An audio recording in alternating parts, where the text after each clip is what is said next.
अन्नपतेन्नस्यानो देशानामेवस्याशुखमेराः प्रपरदातारन्दारिध उवरजान्नो देहितवेपादे चातुखपादे चतुष्कोणमण्डलं कृत्वा ततुपरि नैवेद्यपात्रन्निधायो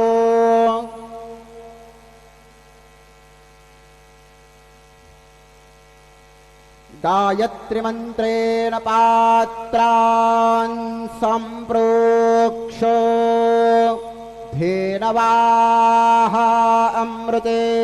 कृत्य सत्यन्तवरतेन परिषिञ्चामि नैवेद्यं निवेदयामि ॐ प्राणाय स्वाहा ॐ अपानाय स्वाहा ॐ व्यानाय स्वाहा ॐ उदानाय स्वाहा ॐ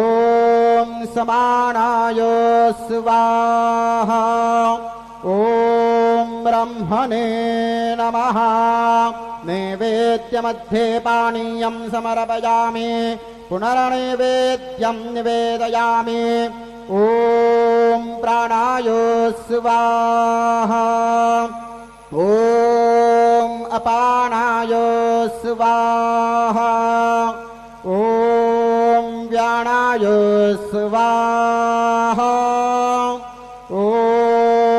उदानाय स्वाहा ॐ समानाय स्वाहा ॐ ब्रह्मणे नमः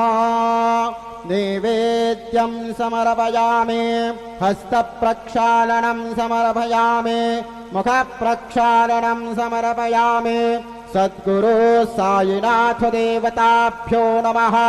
प्रार्थनापूर्वकं नमस्कारं करोमि तथा च मङ्गलारतिं च दीपं दर्शयामि।